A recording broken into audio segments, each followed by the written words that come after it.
মার্কিন president Donald ট্রাম্পের নামে রাস্তার নামকরণ হচ্ছে ভারতে। এমনই সিদ্ধান্ত নিয়েছে তেলেঙ্গানার কংগ্রেস শাসিত সরকার। প্রস্তাব দিয়েছেন তেলেঙ্গানার মুখ্যমন্ত্রী রেবন্ত রেড্ডি। জানা গিয়েছে, হায়দ্রাবাদে মার্কিন কনসাল জেনারেলের অফিস যে রাস্তায় অবস্থিত সেটির নাম বদলে সে দেশের বর্তমান প্রেসিডেন্ট ডোনাল্ড ট্রাম্পের নামে রাখা হবে। এই বিষয়ে কেন্দ্রীয় বিদেশ মন্ত্রক এবং হায়দ্রাবাদে অবস্থিত মার্কিন দূতাবাসকে আনুষ্ঠানিকভাবে চিঠি পাঠানোর প্রস্তুতি চলছে বলেই খবর। তবে রেবন্ত রেড্ডির এই সিদ্ধান্তের কথা ঘোষণা হতেই বিভিন্ন মহলে শুরু হয়েছে জোর বিতর্ক। এই বছরের শুরুতেই কংগ্রেস শাসিত তেলেঙ্গানার মুখ্যমন্ত্রী রেবন্ত রেড্ডি দিল্লিতে অনুষ্ঠিত ভারত আমেরিকা বার্ষিক সম্মেলনে এক গুরুত্বপূর্ণ ভাষণ দেন।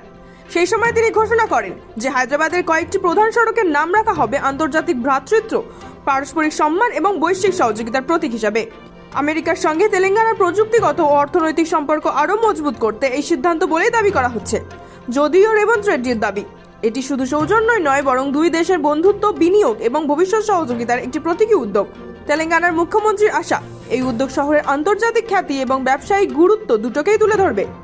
এই নামকরণের স্রোত কেবল রাজনৈতিক ব্যক্তিত্বদের মধ্যেই সীমাবদ্ধ থাকেনি। হায়দ্রাবাদকে দেশের অন্যতম টেক হাব হিসেবে গড়ে তোলার ক্ষেত্রে যে সমস্ত বৈশ্বিক ব্যবসায়িক ও প্রযুক্তি সংস্থাগুলোর অবদান রয়েছে, তেলেঙ্গানা সরকার তাদেরও সম্মান জানাতে চাইছে।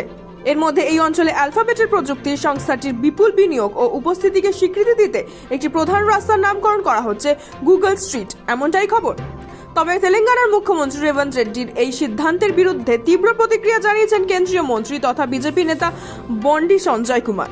তিনি রেড্ডির সমালোচনা করে বলেন, হায়দ্রাবাদের নাম পরিবর্তন করে ভাগ্যনগরে ফিরিয়ে আনা উচিত।